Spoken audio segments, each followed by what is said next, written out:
Good morning and welcome to Morning Movie News, where first off, I would like to say that I was honored to be invited back to Sci-Fi's Blaster podcast, Who Won the Week, once again. So this will be my second appearance on the podcast, and I had a really good time yesterday talking with the guys about E3, video games, video game movies, and the VR movement from games to potentially movies and TV. So that podcast will actually debut today, and I've put a link down below in the video description to where you can find it. It'll go up later today, so I will also tweet it when it goes up, but depending on when you're watching this, it might already be available. So it was a really, in-depth discussion. So for those of you who are into video games, and I know that's quite a number of you, I hope you'll check it out. But then now, let's get to the top stories of the day. Now, one guy who is just dominating the headlines is Lin Manuel Miranda, and it's been a very big week for him. First, the Moana teaser trailer came out featuring his music, and as many of you pointed out, him singing. Then he dominated the Tonys in a very tasteful manner. He did a lot to talk about the tragedy in Orlando. And also, it highlighted his wins, his 11 Tony wins for Hamilton, how much he's done for diversity on Broadway. He also, James Corden, did a carpool karaoke segment with Lin Manuel Miranda, which was huge here on YouTube. And then, of course, it was just announced the other day that he's going to be leaving Hamilton on July 9th. But he worked very hard to give his stamp of approval to his replacement and a current understudy, Javier Munoz, and to really say that he's not done with the role, that he will certainly be returning to it. And I'm sure what he means by that is making a movie. Now, Harvey Weinstein's already pushing forward for In the Heights, which was Lin Manuel Miranda's first Broadway musical, which also was a little bit of a presence at the Tonys. And that's something that Harvey's been working on for a while, but hasn't been a priority, of course, until now. So you might see Lin Manuel Miranda pop up there on the big screen, but first, you're not only going to hear him in Moana, and I'm sure he'll be doing a lot of press for that, because now he has such a strong fan base, Disney will want to utilize that. I mean, it's no accident that the teaser trailer for Moana debuted the night of the Tonys, right? I mean, and that's why they had to debut it so late at night. They were going to do it earlier in the day, but because of the tragedy in Orlando, they decided it wasn't appropriate. But I believe they probably purchased airtime during the Tonys, so they were stuck and they had to debut it late at night on that Sunday. But also, don't forget, Lin Manuel Miranda is going to be in Mary Poppins as the new Bert to Emily Blunt's Mary Poppins. He'll be playing a different character. He's not playing Bert, but still he'll be taking on the Dick Van Dyke role. And that in and of itself is very exciting. And I think you're going to see Lin Manuel Miranda not only show off his talents as a performer, but I think he's going to continue to be a poster boy or poster man, if you want to try and be more respectful about it, for diversity in entertainment. The Tonys made a big deal about their diversity, especially in contrasting to Oscars So White yet again. And I think that's going to be a bit of a potential minefield for Lin Manuel Miranda. I think he, of course, at the end of the day, wants to be recognized for his talent. And also, he doesn't want to become, people feeling like he's, tokenism or pushing an agenda. So he's going to have to be really careful about it. But I think so far he's shown to be very deft at handling that. I think Disney's going to invest him obviously in a big way. Moana, Mary Poppins, and I wouldn't be surprised if they end up picking up Hamilton. And Rob Marshall is directing Mary Poppins. Rob Marshall, big musical director, did Nine, did Into the Woods, and so I think you're probably going to maybe see him go on Hamilton. Maybe when they're making Mary Poppins, which he's, this Mary Poppins Return sequel, he and Lin Manuel Miranda will buddy up and decide to do Hamilton. I don't know. I think that I'd be a little nervous about Rob Marshall because Into the Woods was not a huge hit as a musical. I maybe would see if they could find someone else. So don't get too chummy with him, Lin Manuel. I know he hired you for Mary Poppins, but stay within Disney, stay within the Mouse House if you want. But I think there might be a better director out there for you. All right, so that's the first story of the day. I'm curious who's seen Hamilton, who's a fan of Hamilton. What do you think of Lin Manuel Miranda, what he's done so far, what he stands for? Do you think he can transition to the big screen? We shall see. All right, so the second story of the day, speaking of musicals, it's a big musical day here on Morning Movie News. Many of you are very excited to see that Universal has finally set a release date for Wicked. And Stephen Daldry is apparently still set to direct, and they've set it for Christmas 2019. The specific release date is December 20th, 2019. That's super far away, but, at least it's on the schedule. Now, some of you were very excited about this. It didn't make a huge splash in the news cycle, but that's because, there wasn't any casting. It was really just a release date. Also, I think that, Wicked has a little bit of an uphill battle. Now, on Broadway, it's done quite well. It's joined the Broadway $1 billion club as of March in terms of ticket sales. However, Frozen kind of stole some of Wicked's thunder, right? Frozen, was about, two female characters, their bond, very much like Wicked, and it used Idina Menzel as the voice of, singing voice of Elsa. She did both, the voice and singing voice. And of course, Idina Menzel played the Wicked Witch in Wicked. So actually it's her and Kristen Chenoweth, although by 2019 they'll really have aged out of their respective roles that they originated and made both of them famous. But I don't know how fans would feel. I think that's one of my first questions for you. If you're a Wicked fan, how would you feel about seeing someone else in these roles? I'm sure that maybe they'll find some cameos for them, but I don't really know if they can play the roles that they first did. We'll see how that goes across. But, I think that musicals aren't a slam dunk. Into the Woods only made $213 million worldwide. That is pretty low. They obviously want like Mamma Mia numbers here, right? And then Oz the Great and Powerful, a recent story about Oz, only pulled in $493 worldwide. Now, that's, of course, not shabby and certainly better than Into the Woods, but it's not at the level of Disney's other live-action fairy tales. Now, that could have been blamed on the casting.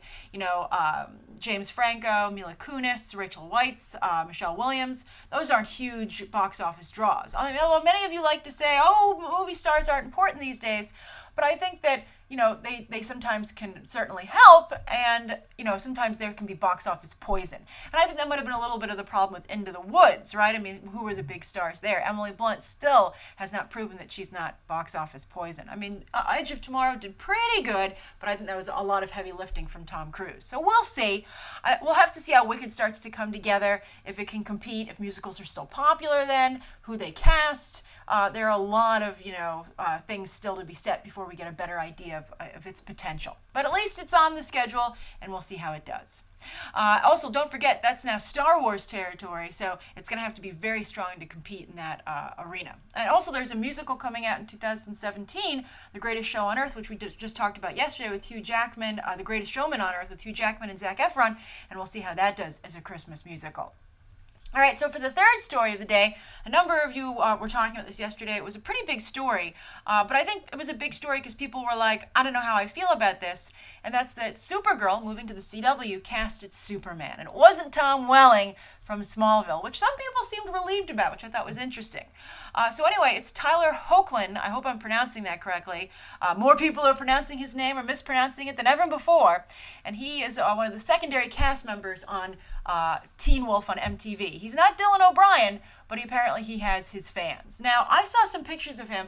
I think that the picture that the media circulated about him when this news broke didn't do him any favors, because I've seen some other ones, which I've also posted here, as you can see, where he looks much more Clark Kentish, where I was like, okay, I'm feeling a little better about this casting, but I had to look for this picture.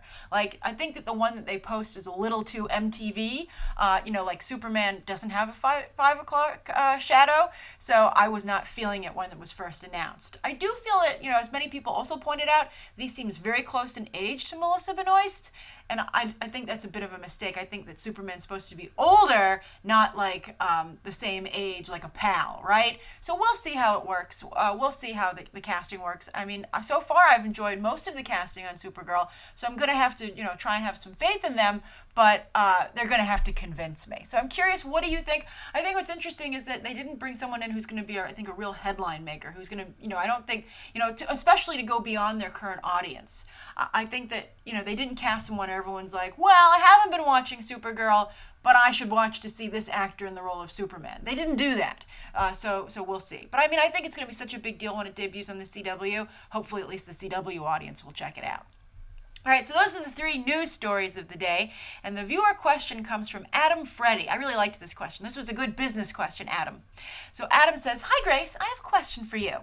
Do you think that Lionsgate is trying to regain confidence from investors in the company, because they're having problems with the stock market, by announcing sequels to their movies such as Power Rangers, Now You See Me, and even Sicario? Yes, they've announced through Sicario 3 for some reason. So Adam continues saying, and if so, does the box office numbers really matter then if they're greenlighting in any way? Wouldn't it be very premature of them to do so? Sending my love for your channel from Malaysia. Oh, hello in Malaysia, Adam. And keep doing what you're doing. And then he sent a bunch of cute emojis after that. Well, Adam, great question. Yes, Lionsgate has had a very big problem with their stock because Wall Street has not been happy with the performance of their movies at the box office. Rightfully so. Wall Street's not unduly freaking out. They're done with the Hunger Games movies. They haven't really announced any plans to continue with prequels or sequels or whatever they wanted to do. And their other franchises are not doing well. Especially Now You See Me, not huge, right? And they had already announced Now You See Me 3. Now, you mentioned these sequels, Adam, and I want to point out that oftentimes, and we've discussed this before, oftentimes sequels are announced before a movie comes out for the audience's sake. And that's not to so much affect investors, but to affect box office, right? And it's the old trick of, hey, we have so much confidence in this movie, we're greenlighting a sequel, you should definitely see it. And if you don't see it, you're not going to be caught up for the sequel that we're already agreeing to make. So it's kind of like a show of faith to not investors, but to moviegoers, saying, we believe in this train's moving with or without you, so you better get on. Sometimes that works, sometimes it doesn't work. But the thing to remember is that just because someone greenlights a sequel or says, and often they won't say they greenlit the sequel, but they're working on the script, right? Or they've signed the talent for a sequel. And it's never a pay or play deal usually. It's usually, just like, if we want to make the sequel, you have to do it, right? And so so often what happens is that these sequels that were supposedly greenlit never see the light of day. They just decide not to make them. I think you'll probably never see Now You See Me 3. I'd be very surprised if they make that. And as for Sicario, you might see Sicario 2 based on Benicio del Toro's character, because he was the highlight of that movie. But let's see. I wouldn't have too much confidence in these sequels coming about. Power Rangers, who knows? Power Rangers, I have to say, I would, at this point, even as any studio executive, I would be looking to make a sequel because the buzz and the attention for it online is so strong. Now, of course, it would depend on how that first movie performed, but I would certainly be putting everything in place so that I could quickly move to make that sequel if the box office numbers lined up. But the other problem is if you keep having to ungreenlight sequels, that hurts you even more with your investors. So we'll see what happens with Lionsgate. We'll see. I think they're not out of the water yet. They've had a little bit of good news lately, but I think that they are having considerable problems. And another reason they're trying to greenlight all these sequels is they need a new franchise. They had Twilight, then they jumped to Hunger Games, and now they were supposed to go to Divergent, or maybe Now You See Me, and they have nothing. So, every studio today, especially in Hollywood, needs a franchise to be their foundation, their backbone of their release slate. Disney is like the sturdiest studio out there, and Warner Brothers too to some degree. But I think that Lionsgate, they don't even have one right now, and that's very problematic for them as a studio. So we'll see what happens. But I wanted to just give you a little bit of information about why sequels are greenlit, how reliable that information is, why it's done so at different points, and we'll see what happens. But thank you for your question, Adam. Great business question, and I'm really happy to see you paying such close attention to the industry from that perspective. It will serve you well, both as a moviegoer and if you ever are interested in going into the business. All right, thank you so much, everybody, for watching. Happy Friday. Please write down below what you think of today's top 3 stories and that viewer question. What do you think of Lionsgate as a company right now? Which of these sequels do you think should move forward? Let me know what you'd like to see covered on. Actually, next week there will be no morning movie news because I'll be traveling for VidCon. But there will be coverage going up on Beyond the Trailer throughout the week, the regular channel. Also, write down below. Any questions you might have, and then also be sure to check out that Blaster podcast. All right, thanks for watching. Bye.